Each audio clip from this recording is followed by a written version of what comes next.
Let's make the Black Seal and Tonic.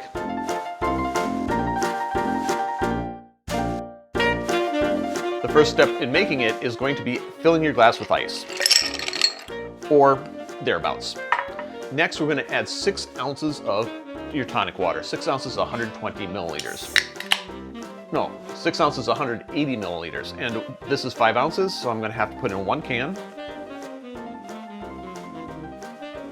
And a little bit more. That's about 6 ounces. I should probably measure it, but I didn't measure it. Now your rum. 2 ounces of your Goslings Black Seal rum. 2 ounces is 60 milliliters. Should pour that a little gently because they want you to float it, actually. Like that. The garnish is a bit of lime or other citrus. I have a lime wheel, so I'm going to put that on the edge. And then I'm going to sink in a straw.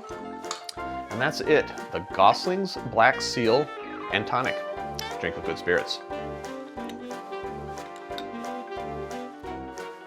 Normally I'd suggest stirring this before drinking it, but I think the gradation is going to make a better picture. So I'll stir it later.